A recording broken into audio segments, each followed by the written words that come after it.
Hey, how are you? I'm doing well, and I have some exciting news today. Look at my cute cousin. I know it's just a little bit too much of a self promo, but I did get a save the date for this wedding next July, and I just got really hopeful, thinking that maybe the pandemic will be gone by then and we'll be able to do some live events with families. So I just got a burst of joy from it. I know maybe I'm over hoping, but I got thrilled. So just thought I'd share that with you. Hey, the topic today is no one knows the day or the hour. I'm Amy with Ask a Christian, and I'm excited to welcome new subscribers. Hold on because there's several of them, and I love this first one. Beans on Toast, welcome. Alice Powell Hobson, Sean Judge, Christina Kareen DeCastro, Goen H, Parker Teague, and The Wise. Thank you so much for joining Ask a Christian. Authentic discussion from a Christian worldview. Happy to have you. And since this is indirectly related to our discussion last week on setting dates for the second coming and the end of the world, I thought it would be a fun one. So stay tuned if you like talking about the nature of Jesus, the nature of God, and his deity or non-deity. If you like Hebrew wedding customs, this is the show for you. And it's time for you to get out now. Scram if you are just here to pick a fight or if you like trolling, because you're welcome. Every single person is welcome. But if you're here just to troll, you might have a hard time. There might be a better channel for you to have some fun on. So stay or go, but everyone is welcome. Now, on to the nature of Jesus. By the way, the too long didn't watch version is no. We're looking at Matthew 24:36, and Jesus' words in that verse do not mean that he wasn't part of the Godhead. I'll explain why, and stick around if you want to know. So let's read briefly so we can kind of catch up, so we can be on the same page. We're going to look at Matthew 24, of course, and probably starting verses 34 going through 37. Let me give you a tiny bit of background in case you're not familiar with Matthew 24. This is, in some people's estimation, a little bit of a scary chapter. It's not meant to be.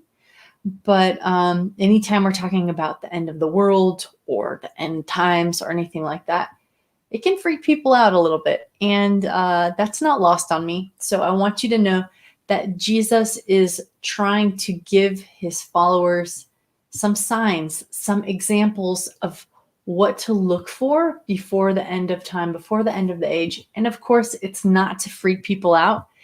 It's just to give you a device to measure by. It's going to happen regardless. And so Jesus is saying here, mark these things, watch them come to pass. And what they mean is that time is shortening. So just before we get to these verses, Jesus is talking about, he's kind of giving a parable, or he's using imagery to let you know as a believer what you should be looking for the end of the age. So that's the context that this is in. Hi, Kelsey. How are you? So let's read that and then let's chat about it for just a few minutes. So this is just going to be a short little passage here. Matthew 24, verse 34 says, "Assuredly, I say to you," this is Jesus' words, "this generation will by no means pass away till all of these things take place," the signs that I previously alluded to. "Heaven and earth will pass away, but my words will by no means pass away. Mark my words." Verse 36 says, "But of that day and hour, no one knows, not even the angels of heaven, but my Father only. But as the days of Noah were, so also will the coming of the Son of Man be." Now, if you watched mine and Mark's series that we did last month, we did a whole section on the Son of Man, and how that's actually one of Jesus's claims to deity. He calls himself the Son of Man, which refers to an Old Testament vision of the coming of the Son of Man. So he is talking about himself, and he's talking about the end of times. So that's how these things are all lumped together. So just before this part, he's talking about the fig tree. When the fig tree puts on leaves, you know, oh fig farmer, that summertime is coming soon. You know that after these things follows the summertime. And in such a way that when you see these signs, you will know that the Son of Man is coming soon. Okay, now you've got the background. Let's get into the particular question from Sarah, who wrote us via email. The question she asked was, she's been challenged on the deity of Jesus and said that people have told her Jesus isn't God because he doesn't know when he's coming back. What do you think about that? Well, I want to give you 3 options, and if you think of other options, I would love to hear them. This is just off the top of my brain as I was thinking critically about it over the course of a couple showers. Here's what I came up with. Number 1, maybe Jesus truly didn't know. Does that exclude him from being the Son of God? Well, I don't think so. If he truly did not know, his not knowing as a human has no bearing on his divinity. There are lots of things that Jesus seems to have given up or taken on in order to enter humanity. In the same way that in the same way that we know he bled on the cross, functioning as a human, he bled when his side and hands were pierced, does not exclude him from deity. Neither does his potential not knowing of when his Father has set the return date for. So it's possible that, by the way, important to me is the internal consistency of this Bible story, of the story of the Bible. And so, according to the Bible, Jesus was in heaven, part of the creation, and set the plan of salvation in motion, called by John the Lamb slain before the foundation of the earth. So, in my view, Jesus likely knew the date of his coming, talked about it with the Father in heaven, but when he put on humanity, just like he, has a fleshly body and everything like that on earth, when he enters humanity, he agrees to play by humanity's rules. Does that make sense? And in that becomes completely dependent on the Father for his source of supernatural information. So that's why I think perhaps he didn't know. Maybe he truly was ignorant of it, but that doesn't mean that he was not God or the divine. So not knowing seems temporary here, applicable only while Jesus is on earth. Okay, any questions on that one? Then let me show you option 2 and 3, which I kind of lean towards a little bit more. Option 2 is that Jesus actually did know the time of his coming, even down to the day and hour, but didn't find that it was appropriate to tell humanity. Not that he was lying, and we'll get to his wording in a minute, but that, as Jesus did seem to be, he was a little bit cheeky, and maybe he felt that there was a little bit danger in giving a straight answer, just like perhaps a teacher does not want to give away the final answer to a student for a test or homework problem without them knowing how to work it through. Maybe humanity would use it as a cheat code, and not like they'd get away with salvation without, understanding it, but maybe it just wouldn't be good for humanity to know the exact date and hour. Maybe it would cause them to be lazy or to be overly fixated on that instead of the principles he was teaching. second option, just tossing it out there. But here's my very favorite one. And let me know if you like it or if you want to add to it. I would love to hear more options. Option 3 for me is that Jesus actually knew, but was telling a bigger story. Now, this is going to take a minute to unpack, and I will leave you some references if you would like them. Let me know. So here is the story I think that God is telling. And by the way, God is a storyteller. That's why he chooses to enter humanity as a person. This is part of the story. The story is put on and carried through by his people who have signed up and said, hey, I want to be part of your kingdom. I want to help tell your story. I believe in your ways and your laws and your goodness. And so I'm going to let you work in my life. And so knowing what I know about God as a storyteller, and how he likes to use human history to reveal his plans, I believe it is highly likely that Jesus was talking about Hebrew wedding customs here that would have been common knowledge for the listeners of his time and would have also revealed God's plan in a really intricate way. Now, here's where I didn't do my own research. I am borrowing from an article, which I can link for you. But there is a long wedding custom process in the Hebrew people, in the Hebrew culture. And I don't know how much of it is still adhered to this day. That would be some fun commentary to see. But I do know that even in my culture, we have very similar customs and traditions. And there are a lot of different people groups who follow similar patterns. So check this out. How a Jewish person goes about matchmaking. There is, number one, a selection of the bride. In ancient times, it was customary for the father of the groom to look for and find a suitable bride for his son and start the arrangements. Number two, the marriage contract would be negotiated and agreed upon.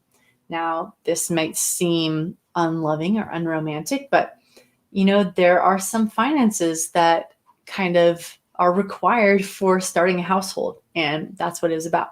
Number three, the bridal payment. It was made to the bride's family. It really belonged to the bride, but was part of payment for the wedding and some of the things that would come with the bride. Then the groom prepares to leave. Now, this is a little bit different than our custom. By the way, this is all going somewhere.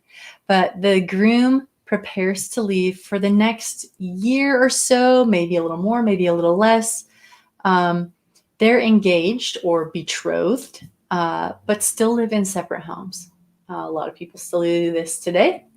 A lot of people in American culture choose to live together before that. That doesn't seem to be the custom or design of Judaism or the early church.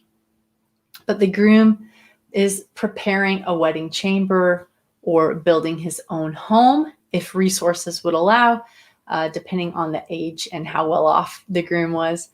And then the fifth part is the pledge. The groom leaves his home, brings a pledge to the bride, and gives a gift symbolic of his return.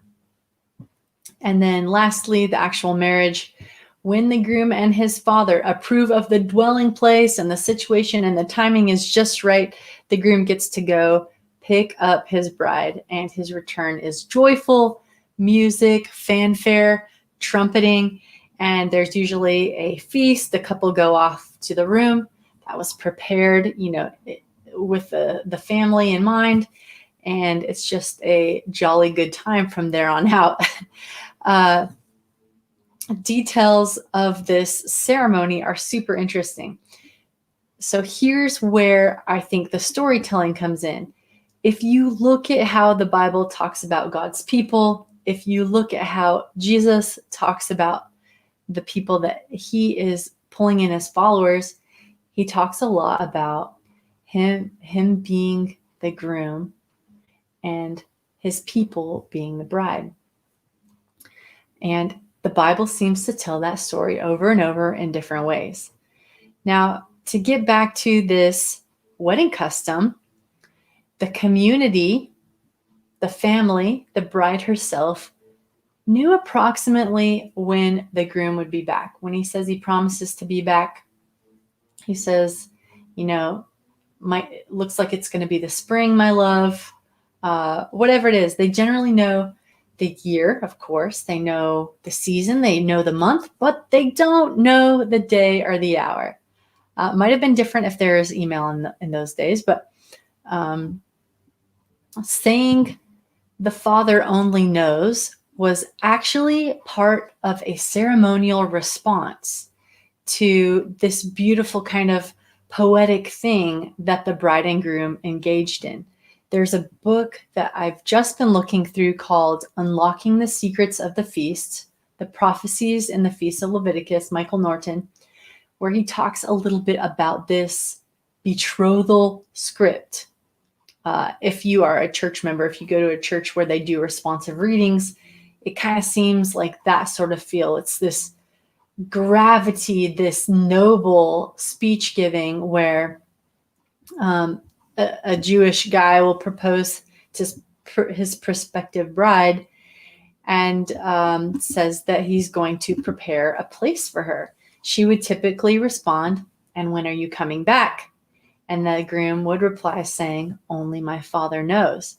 Obviously, the groom knows too. He's going to discuss it with the father. He eventually knows as they plan together. But it's a beautiful meeting of the son's eagerness to claim his bride and the father's wisdom of knowing what time exactly it would be. And so this is reflected, as you know, in Jesus's speech here. So the marriage script is quoted elsewhere by Jesus. Check out John 14, verses 2 through 3. You've heard it before. We claim it as a promise of heaven. The groom coming back for his bride says, "In my Father's house are many rooms. If it were not so, I would have told you. I go to prepare a place for you. And if I go to prepare a place for you, I will come again and take you to myself, that where I am, you may be also." So you've heard that one probably more than the other one. Is this making sense? Do you see what Jesus is doing here? He is, instead of saying that he's not a part of the Godhead, instead of this being him pushing away the idea of deity, this is actually a huge embrace, showing how tight he is with the Father. He's saying, when he says no one knows the day or the hour but my Father in heaven, he's not saying, "Oh, I'm ignorant of it." He is using the Jewish wedding script to let his listeners know that he's about to confer, to be back with the Father, and that together they're going to make the final decision about when the time is right. They may have already decided it, but Jesus in his humanity may not know at that time. So to wrap up here, if you read Jesus's statement as a Hebrew would have heard it, instead of him seeming to say that he is not on the same page as the Father, he was closer to claiming that he and the Father were on the same page, and that he was going away, but that people, the bride, should work out the necessary preparations to get ready for the groom's return. That's powerful. That's really cool. So Jesus was explicitly quoting and calling up the imagery of marriage to let people know it's time to get ready. I'm leaving, but I will be back. And instead of him claiming to have no knowledge of his return, he is really giving preference to his Father's authority while he's on earth. Does that make sense? I hope it does. If you have questions, well, I don't know that I know much more than I've presented here, but I would direct you to the book I mentioned, which again is Unlocking the Secrets of the Feast, the Prophecies in the Feast of Leviticus. Michael Norton is the author.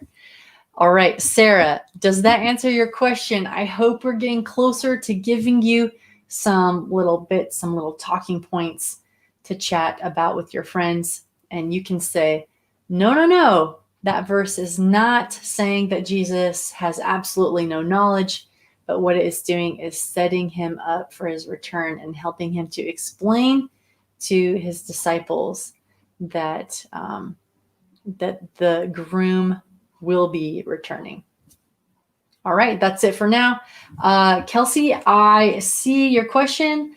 Let me tackle it with you offline, or maybe we'll make a video about it. Kelsey's question is, what is salvation in your eyes? So let's chat about that. Teresa, thank you so much for joining us.